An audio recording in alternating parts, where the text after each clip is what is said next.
형제와 여러분 안녕하세요. 오늘은 8월 29일 목요일 하나님을 경외하고 즐거워하는 믿음이라는 제목으로 하박국 3장 11절부터 19절까지를 묵상합니다. 11절 날아가는 주의 화살의 빛과 번쩍이는 주의 창의 광채로 말미암아 해와 달이 그 처소에 멈추었나이다.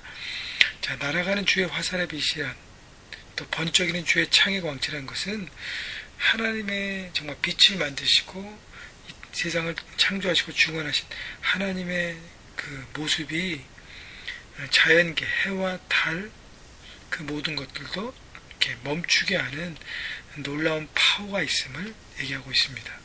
그러니까 이 천지를 주관하신 그 하나님의 전능하신 그 위엄을 보여주는 것이죠. 12절 주께서 노를 바라사 땅을 두르셨으며 분을 내사 여러 나라를 밟으셨나이다.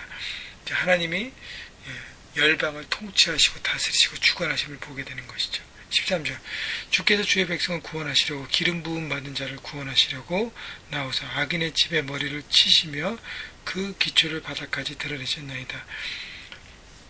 자, 주의 백성 기름 부음 받은 자 하나님의 백성을 구원하시려고 하나님께서 악인들의 모든 것들을 악한 영의 공격을 파하고 무너뜨리는 것. 그래서 이것이 이제 십자가의 구원과 연결되기도 하잖아요. 그죠?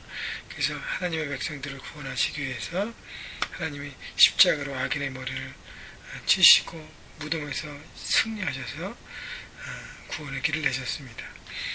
자, 그런데 주의 백성 기름 부음 받은 자를 구원하기 위해서 하나님의 열심, 하나님의 역사를 우리가 보게 되는데 이것이 바로 하나님의 사랑이라는 것입니다. 여러분, 하나님 앞에 순종하고 하나님의 뜻대로 사는 사람들에게는 축복이고요. 하나님을 거스른 사람에게는 심판과 불행인 것이죠. 자, 그렇기 때문에 하나님의 백성 기름 부음 받은 자를 위해서 이렇게 구원의 길을 내셨다는 것이 얼마나 귀한 것인지. 14절 그들이 회오리 바람처럼 이르러 나를 흩으려 하며 가만히 가난한 자를 삼키기를 즐거워하나 오직 주께서 그들의 전사의 머리를 그들의 창으로 찌르셨나이다. 이스라엘 백성들 주변에 이방 백성들이 많이 공격하고 이스라엘들을 넘나들잖아요. 그 모든 것들도 하나님께서 결국은 주관하신다는 것이죠. 주께서 말을 타시고 바다 곧 큰 물의 파도를 밟으셨나이다. 그 큰 물의 파도라는 것은 당시 가나안의 혼돈의 신을 말하는데 가나안의 이 신들도 하나님께서 주관하고 다스린다는 것이죠. 여러분, 여기서 이스라엘 백성들이 깨달아야 될 것은 뭐냐면 특히 북이스라엘도 마찬가지고 남유다 마찬가지였는데 하나님을 의지하지 않고 주변의 강대국들을 의지합니다. 그래서 강대국 사이에서 바벨론과 아수르와 이 애굽과 이 모든 것에서 무엇이 더 자기들에게 이익을 할까? 그래서 거기에 손을 대고 줄을 대면서 생존하려고 애를 썼습니다. 그런데 중요한 것은 하나님은 이 온 만물을 주관하시고 다스리시고 이방의 모든 민족도 다 치신다는 것이죠. 결국 이스라엘 백성들을 구원하기 위해서 그 심판의 하나님, 능력의 하나님은 보여주고 있는 것입니다. 16절 내가 들었으므로 내 창자가 흔들렸고 그 목소리를 말미암아 내 입술이 떨렸도다.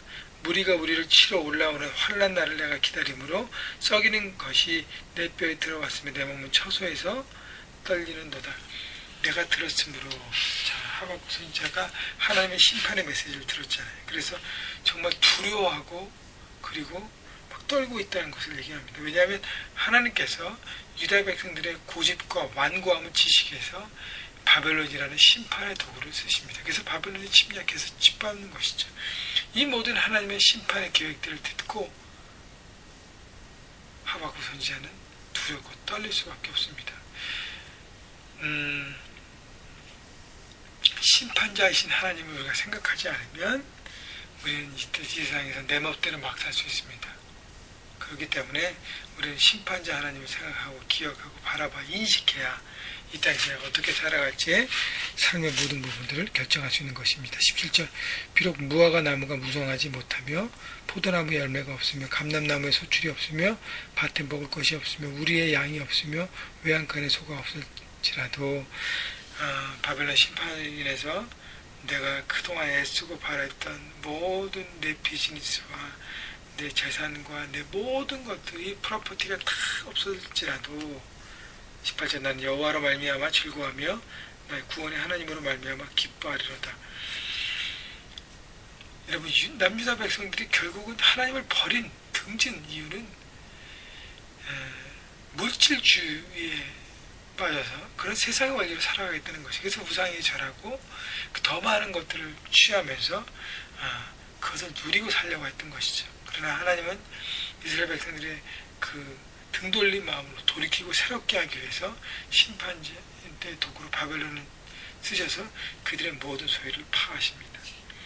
그래서 하박국 선지자가 고백하는 것은 이 모든 소유가 다 없어질지라도 나는 하나님 한 분만으로 인해서 나는 만족하고 기뻐합니다.